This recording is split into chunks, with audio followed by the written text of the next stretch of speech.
Pada episode sebelumnya, kita membahas tentang prinsip trust but verify. Kita melihat bahwa kepemimpinan yang sehat membutuhkan keseimbangan antara kepercayaan dan mekanisme pengecekan. Tanpa trust, organisasi menjadi kaku dan penuh rasa takut. Namun tanpa verifikasi, kepercayaan bisa berubah menjadi kerentanan yang tidak terlihat. Dalam sistem yang kompleks, terutama di era AI, keputusan tidak bisa hanya bergantung pada keyakinan bahwa semuanya berjalan baik. Ia membutuhkan mekanisme yang memastikan bahwa apa yang terlihat benar memang benar. Namun setelah berbicara tentang sistem, prosedur, dan mekanisme verifikasi, muncul satu elemen lain yang sering kali jauh lebih sulit untuk dibangun, yaitu manusia yang berani bersuara. Di episode ini, kita akan membahas peran co-pilot yang berani mengoreksi dan mengapa keselamatan, baik di udara maupun dalam organisasi, seringkali bergantung pada keberanian satu suara kedua. Dalam dunia penerbangan modern, kapten tidak pernah terbang sendirian. Di kokpit selalu ada dua orang, kapten dan co-pilot. Keduanya memiliki peran yang berbeda, tetapi tanggung jawab yang sama terhadap keselamatan penerbangan. Co-pilot bukan sekadar asisten yang menjalankan perintah. Ia adalah mitra profesional yang memiliki kewajiban untuk memastikan setiap keputusan di kokpit tetap aman. Salah satu tugas terpenting co-pilot adalah melakukan koreksi. Koreksi bukan dilakukan ketika kapten terlihat ragu atau tidak yakin. Justru seringkali koreksi paling penting terjadi ketika kapten terlihat sangat yakin dengan keputusannya. Karena disitulah risiko sering tersembunyi. Keyakinan yang tinggi dapat membuat seseorang melewatkan detail kecil yang sebenarnya penting. Dalam situasi seperti itu, keberadaan suara kedua menjadi sangat krusial. Dalam banyak investigasi kecelakaan penerbangan, masalah utama bukanlah kurangnya keterampilan kapten. Banyak kapten yang sangat berpengalaman dan memiliki jam terbang tinggi. Namun kecelakaan sering terjadi ketika koreksi tidak terjadi tepat waktu. Co-pilot sebenarnya melihat ada sesuatu yang tidak beres. Mereka melihat indikator yang tidak normal.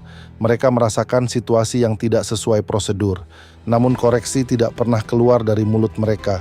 Bukan karena mereka tidak peduli, tetapi karena mereka ragu. Hierarki di kokpit, rasa sungkan terhadap kapten yang lebih senior, atau ketakutan dianggap menentang keputusan membuat suara itu tertahan beberapa detik terlalu lama. Dan dalam dunia penerbangan, beberapa detik bisa menentukan segalanya. Fenomena ini dikenal sebagai authority gradient, ketika jarak kekuasaan terlalu besar sehingga orang di posisi lebih rendah merasa sulit untuk mengoreksi orang di atasnya. Dalam sistem yang sehat, authority gradient harus dijaga agar tidak terlalu curam. Kapten tetap memimpin, tetapi ruang koreksi tetap terbuka, karena keselamatan tidak boleh bergantung pada satu suara saja. Dalam dunia kepemimpinan organisasi, pola ini terasa sangat familiar. Pemimpin sering dikelilingi oleh orang-orang yang kompeten, data tersedia, analisis lengkap, sistem teknologi membantu memberikan berbagai informasi yang dibutuhkan. Namun keputusan tetap bisa melenceng ketika tidak ada yang berani berkata sederhana, "Tunggu sebentar." Semakin tinggi posisi seseorang, semakin sulit orang lain mengoreksinya. Semakin kuat reputasi seorang pemimpin, semakin besar kecenderungan orang di sekitarnya untuk menganggap keputusannya benar. Dalam budaya organisasi yang terlalu hierarkis, koreksi sering dianggap sebagai pembangkangan. Pertanyaan dianggap sebagai perlawanan. Kritik dianggap sebagai ancaman terhadap otoritas. Padahal dalam sistem yang aman, koreksi justru merupakan bagian dari tanggung jawab profesional. Koreksi bukan tentang menjatuhkan pemimpin. Koreksi adalah mekanisme perlindungan bagi keputusan itu sendiri. Di era AI, tantangan ini justru menjadi semakin besar. Sistem analitik memberikan rekomendasi yang terlihat objektif. Dashboard menampilkan angka yang tampak sangat jelas. Algoritma memberi prediksi yang terlihat rasional. Dalam situasi seperti ini, pemimpin sering merasa memiliki dasar yang sangat kuat untuk mengambil keputusan. Dan ketika data terlihat mendukung, suara manusia yang mempertanyakan sering dianggap mengganggu alur. Pertanyaan dianggap memperlambat proses. Koreksi dianggap tidak perlu karena sistem sudah menghitung semuanya. Namun justru di titik inilah co-pilot paling dibutuhkan, karena sistem, secerdas apapun, tetap memiliki batasan. AI membaca data masa lalu. Model analitik bekerja berdasarkan asumsi tertentu. Sistem tidak selalu menangkap konteks manusia yang berubah dengan cepat. Suara manusia yang mempertanyakan keputusan sering menjadi lapisan pengaman terakhir sebelum kesalahan besar terjadi.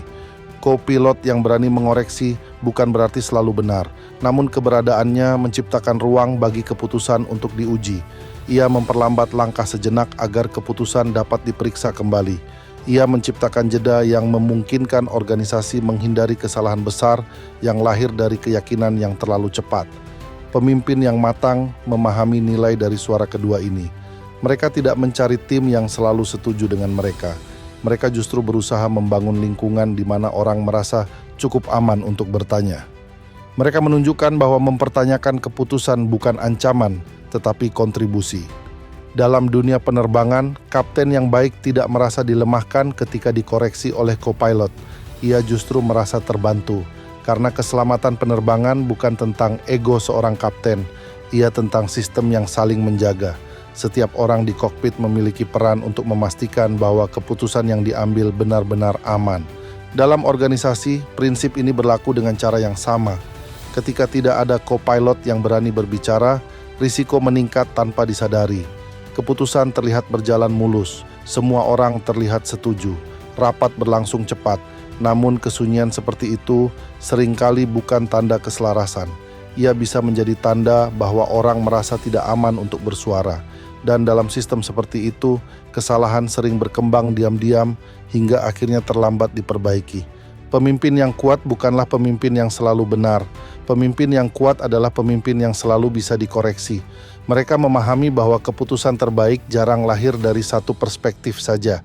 Ia lahir dari dialog yang sehat, dari sudut pandang yang berbeda, dan dari keberanian untuk mempertanyakan asumsi yang terlihat paling meyakinkan. Organisasi yang sehat bukan organisasi yang sunyi dari perbedaan pendapat. Ia adalah organisasi yang mampu mengelola perbedaan itu sebelum terlambat.